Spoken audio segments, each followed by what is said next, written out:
Hey guys, welcome back to the Empowered Nutrition Podcast. So excited today to have Addie Holzmann back on the show, physical therapist and trainer of all pelvic floors. How are you, Addie? Good. How are you? Good. I'm so excited to chat. I think this might be the first time we've had a repeat guest. So No way. Oh, that's yes. cool. I'm honored. Yeah. And back by popular demand, I think we started to sort of get into a discussion last time around just how women who are premenopausal especially should think about cycling their training and their nutrition monthly. Topic I'm obsessed with since most research is done on men and really comes out with a recommendation that's based on men with very little hormone change across the month. So I'm excited to chat with you about it. Yeah, I don't remember. I don't think we got very deep last time. I think it was more of an overview of, so this will be fun. Yeah, I think we talked a lot about pelvic floor therapy and maybe why to consider that and why it's important for women. And I definitely remember embarrassingly admitting that I pee when I try to do double unders. That's mostly what I remember. Yeah. I'm used to sharing all of the things with people. In our line of work, there's no shame. No shame. I'm just try to gross me out with what people tell me about their poop. Just try. Yeah, exactly, right? Yes.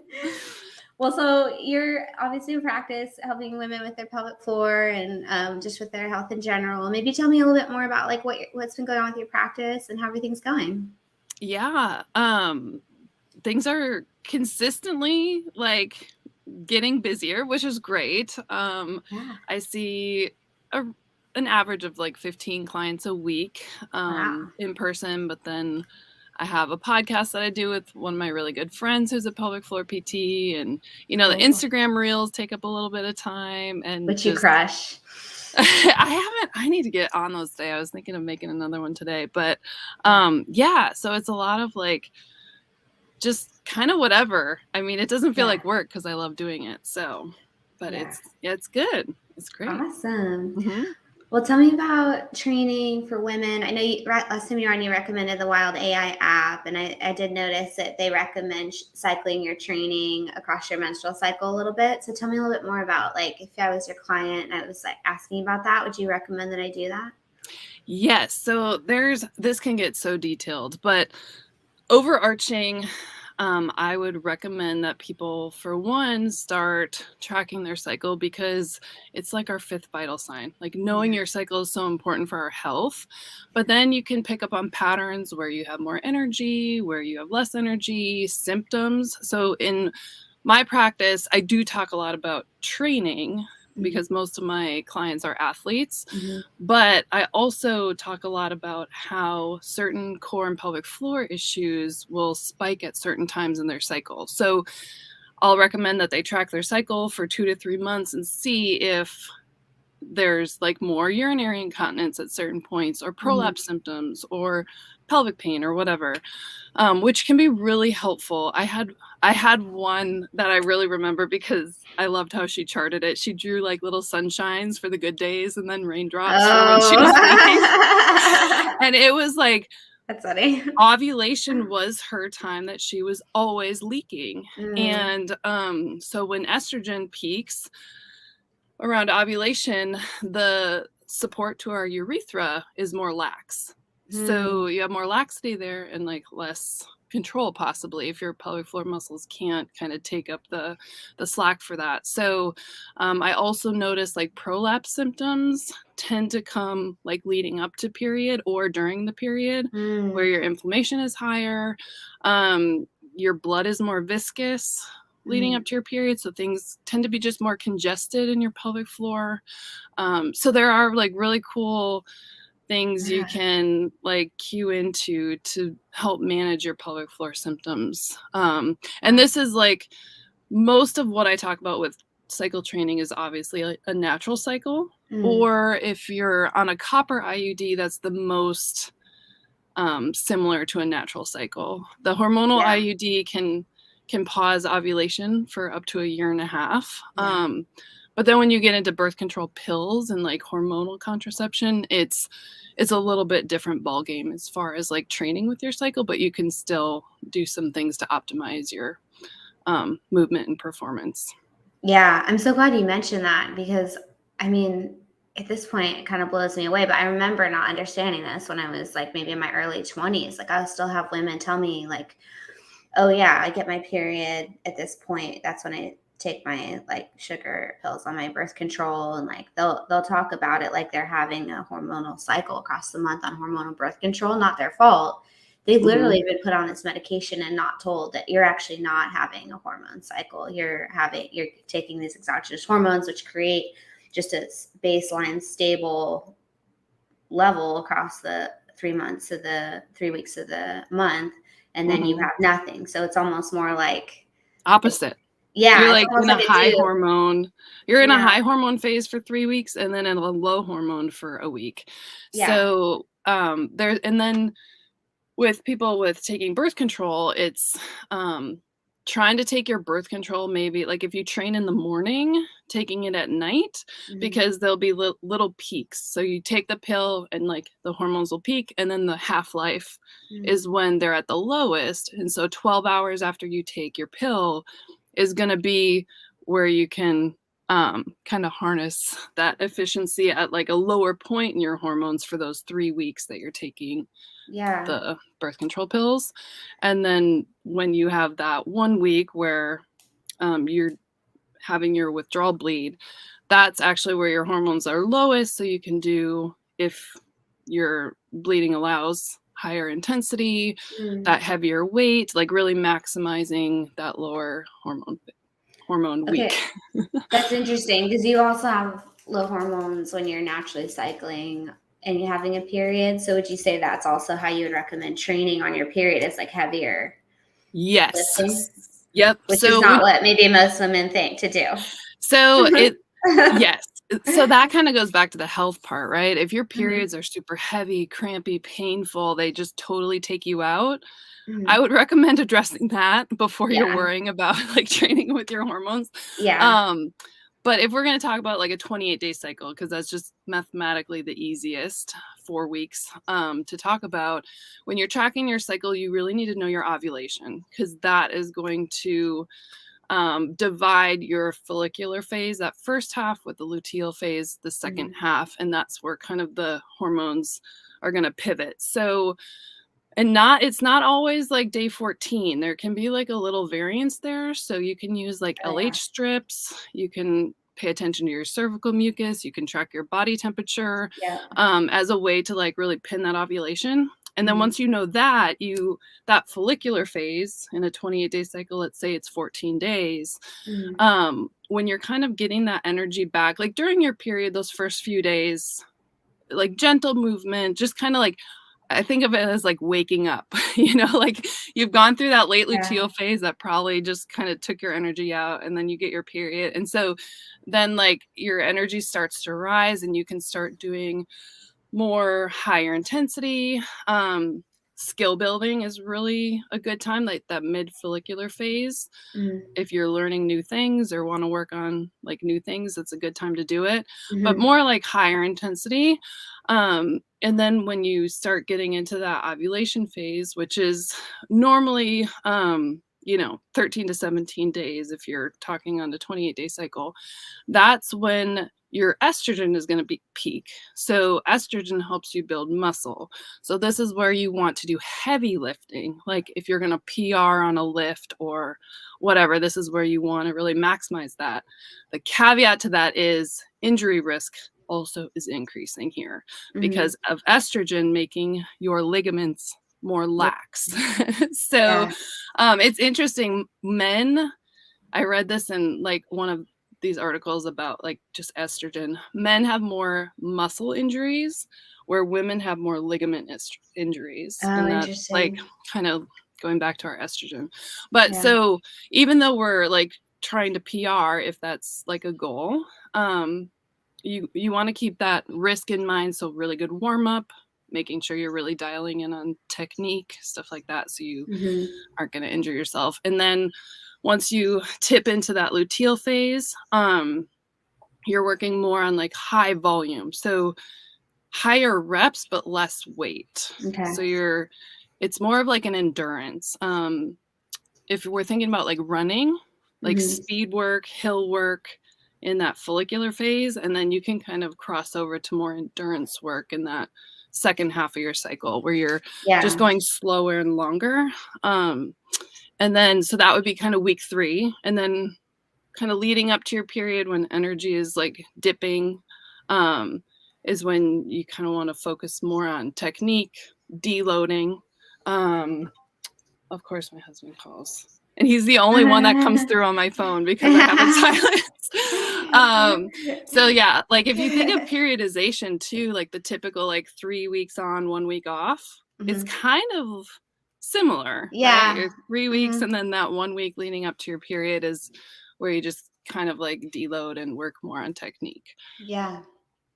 I love this. I like how you kind of break it into weeks, because that's how I think about it in nutrition as well. It's like, okay, definitely, of course, like you said, track your cycle so that you know, like, if you have a longer or shorter cycle. So maybe it's more like dividing it by like the quarter. You have this kind of natural like break where like half your cycle is going to often be like between your period and when you ovulate, and then the second half is going to be between when you ovulate and your period, and then you break each of those into a half as well, where it's like, so let's say you start with your period, just for people that are kind of like, what are they talking about? You're gonna have like your low point of your hormones really there, and then you're gonna have a week of low hormones overall.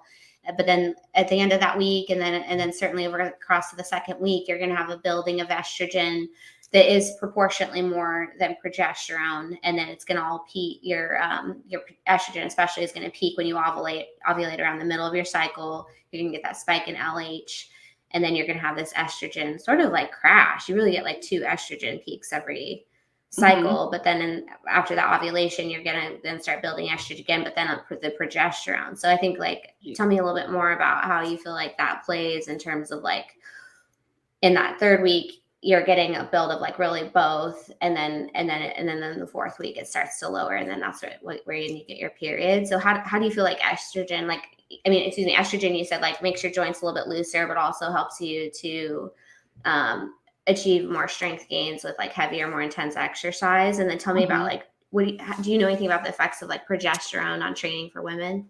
Progesterone is going to be kind of that like calming hormone, which is kind of why we turn in a little bit, like in that luteal phase.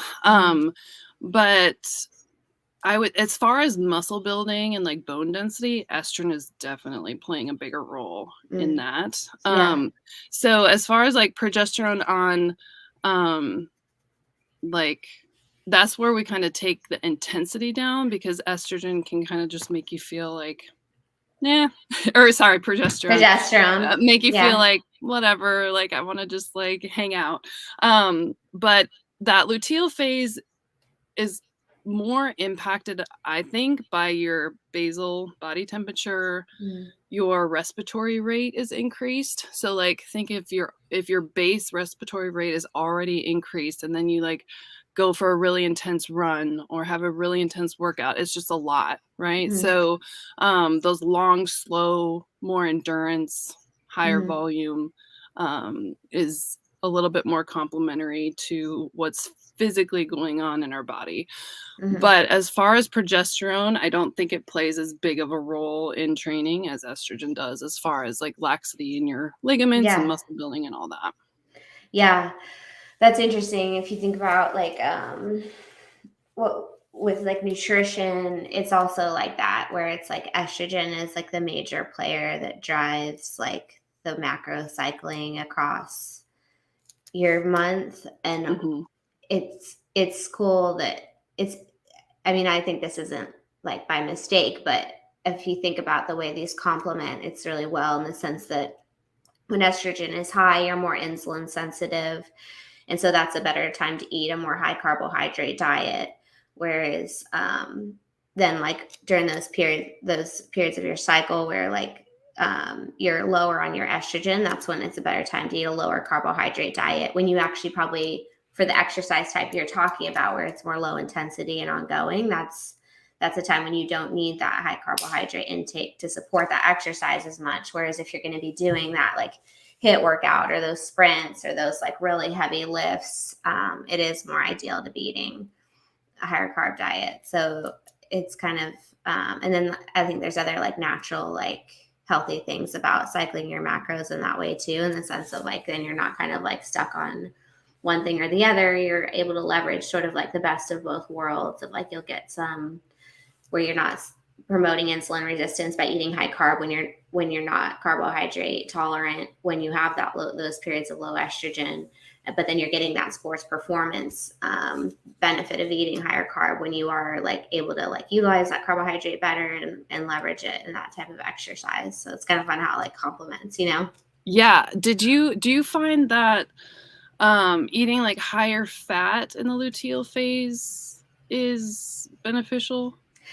Yeah, I think that's just kind of a natural. So like to me with this, it's like, okay, you start with like, what are the hormones doing and what does that mean about your carbohydrate intake? And like fiber plays a role too, because you're going to clear estrogen more readily when you're eating more fiber. So it's like the ovulation stage for sure. You're wanting to eat like the most fiber to like help with that clearance. But then after that, you're starting to go into like basically the weeks I recommend eating lower carb is like the week before your period and the week of your period. And because you now have less carbohydrate in your diet and you're not trying to achieve necessarily a caloric deficit or a change in your energy intake, for most people, protein is going to stay relatively stable. So you by necessity then have a higher fat diet during that time. Okay, that's interesting. Yeah, I Well, love that. Yesterday, so I'm in that week before my period, and yesterday I was thinking about that. Like, I had like coconut milk and like chia seeds, and like yeah, I you're love feeling avocados, and like it. I don't know. I tend to eat like or crave more like red meat versus Mm, chicken. Like leading up, but it's just like cool how our body like the yeah, hormones are like dictating both like nutrition and movement and yeah. how they all work together is just like fascinating. Absolutely. It is so fascinating the way that, like, if you're in sync with it, you realize your body has some innate wisdom. I find too that, like, for women, like, there's a lot of factors that can go into like having PMS, of course, but when I find that when they'll cycle their macros like that with their, what cross their hormones and sync it with their cycle, they'll have a lot better PMS symptoms as well. Yeah. Yeah. It's again like going back to that like fifth vital sign, Yeah. right? Like it really does. I kind of use my period as like, how did I do the previous month? Like how was my Yeah. stress managed Like and my your report card. activity and my yeah, it really is. One thing that's interesting about progesterone that also relates to pregnancy in that first trimester when progesterone is like really like creeping up is that it slows your gut mobility. And Mm, so that can lead to constipation. And constipation is often related to like increased pressure in your pelvic floor. And so, like leaking or prolapse symptoms, mm, which I find tend to spike right before and during period. And yeah. so that like along with your like blood being like a little bit thicker and like that congestion is really interesting to me. Yeah. So bowel movements, like kind of tracking like bowel movements and Mhm. how frequent you're going is and consistency is good. Yeah, absolutely. Especially if you're going to start to do where so many women struggle with constipation. So, like, if you're doing okay, but if you're going to start to kind of cycle like this, where you're going to try to eat lower carb the week before your period, that is when you're having more progesterone. So, you want to be careful there to watch for that. And sometimes I'll have clients where, like, maybe they have a deeper issue around their constipation that needs to be addressed. But at least what we'll make sure to do is, like, look, even though you're eating less carbs, you're still eating a lot of fiber. So it's not that you're not eating plants and sometimes even supplementing with some fiber and like things like smoothies and yogurts and stuff, but Hmm. like adding the fiber to them. But so it's not like you go on this sort of like, don't go on like a bacon and cheese diet the week before your period. Yeah. So eat a lot of fiber and a lot of plants, but just maybe less carbohydrate in terms of like those really dense carbohydrate foods. Yeah. Yeah, that's so interesting. Another thing, since we're talking about like the 28-day cycle as like a reference, Mm-hmm. I wanted to point out that's another really important reason to know your ovulation because if you have like a 21-day cycle Mm-hmm. or a 35-day cycle, that ovulation is splitting follicular and luteal. So like a shorter cycle, you're going to have likely a shorter follicular phase, where another thing that plays into this too is during that follicular phase, your recovery time is shorter. So you can pack more workouts in, like without, crashing. Yeah. And so if you have a longer phase or a longer cycle, that follicular phase is likely to be longer. So you would just have, you would have more time to reap the benefits of that. But then like the flip side of that too is in that luteal phase, giving yourself more time to rest. Like it's okay if you don't work out every day, right? Like it's okay. Like you want to kind of read your body and like what it can do, especially if you have like just higher stress in life. Exercise is stress on the body. So like if you're having a really stressful day, maybe complementing that if it suits you with like maybe a lower intensity workout or just a long slow run or something like that to just kind of keep that in check. Yeah, exactly. I've been in that time of my life where it feels hard to miss a day, and like if you're there, that's something to work on maybe, but it can be that you check that box with something like yoga or like Pilates or something that's not going to get your heart rate up or as high or like heavy lifting as heavy, and that's okay. Yeah. And sometimes if I don't feel like working out, I'll like do yard work or organize the house or something that's like a lot of activity, but it's not, I feel like I'm being productive. Yeah. But also like I'm not depleting my energy. So you can get creative with your activity. Tell me about, do you have any clients that start to kind of get into that like perimenopause time and it's a little bit harder to know what's happening hormone wise, and what do you typically recommend there in terms of their training?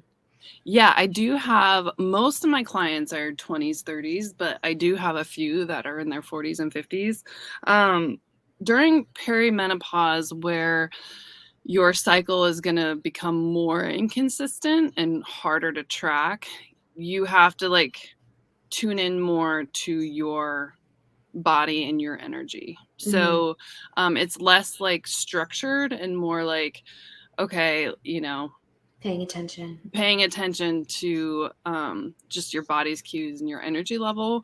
And that's going to also be true as you move into menopause, where those hormones are not going to be regulating anymore, right? But that's the benefit of like starting earlier, tracking your cycle. Like if you start in your 30s and you have a really good idea of what your body does in your cycle, it's going to be a lot easier to read your body's cues when things become really inconsistent. So, and then like just perimenopause, you really want to focus on that bone density, lean muscle mass, because as you get into menopause, you don't have that estrogen to help you build anymore. I mean, you can still build muscle, but it's just not as efficient as when you're getting those regular, increases in estrogen. So that's really important. Lift heavy. Lift weights. Or just lift. Exactly. I'm so glad you brought this up. I mean, I believe one of the largest like causes of like morbidity and mortality and aging with women is like related to low lean mass. It's like those falls and the hip fractures and all that. So they're just kind of like tend to really, really hard if ever they fully recover from it. So I think a lot of women just have been undereducated on like, okay, look, the time that you can work on that really the most is before menopause. I'm just repeating what you just said, but it's before menopause is when you really have the most opportunity to build lean mass. And then once you hit menopause, like you said, you can build, but it's very difficult. But if you're starting out with high lean mass, like you can at least work on maintaining it so that you don't suffer what happens. The default is not that you maintain. The default is that you lose year after year if you do nothing. And so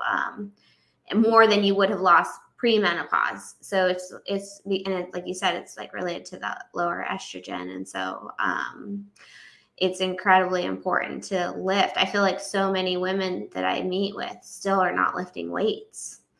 And even if they are, it's usually not heavy enough. Like 15-pound dumbbells are not going to be enough. Yeah. And so also like when you hit that perimenopause, you have to have a higher stimulus to develop lean mass. Like you have to like really increase that weight or your training to get the same effects you would like in your 30s or 20s. So it's kind of like a mind shift, especially for people who really like long runs, like marathons and biking, or like they're used to doing like the long, slow stuff. It's like, oh man, like now I have to, you need like intensity, you need the HIIT workouts, you need like the power workouts to facilitate that muscle building. So yeah, absolutely. I mean, I think, gosh, just like maddening to me that, I mean, so many women just haven't even seem to understand the most basic like principles of athletic training, in the sense of like what you're saying of like you need a stimulus to regrow lean mass, and that stimulus is that you actually have to semi damage your muscle. It sounds horrible, but not injure yourself. But if you're not lifting heavy enough or from enough reps to where you fatigue, your body's not getting that signal that, hey, I need to come back and like build back stronger. So you're just wasting your time. Yeah, exactly. It's there's so much to be said for like education around women's health and how it's lacking.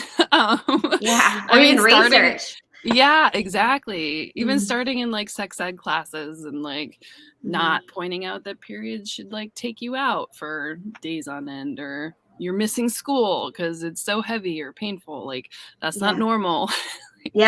So it's like really digging into education for ourselves is so important. Absolutely. Okay, well, I love that you shared all this, and I think some big takeaways are, look, if you're not tracking your cycle, it's important to start doing that. I know the app you like is Wild AI, is that right? That's the one I use. Yep. And there's like a million out there, but that one is more geared towards training versus just like knowing your cycle. And then you're really looking at, you want to know ovulation, you want to know the length of your cycle, your symptoms, and kind of your energy level and how it fluctuates. Yeah, I agree. I mean, I think that's the starting place. And then really, I think the next step is to like start to understand how to figure out when you're ovulating.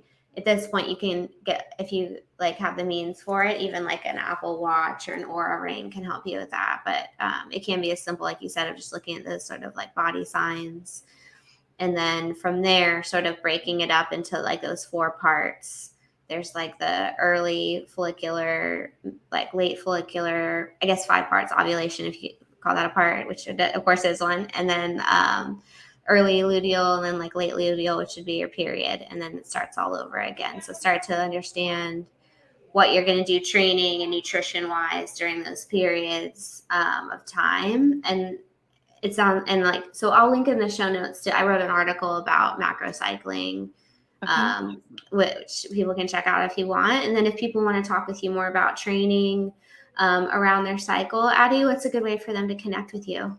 Yeah, I'm on Instagram at Addie Holzmann. I also have a Facebook, Numi Physio, and website, numiphysio.com. Yeah.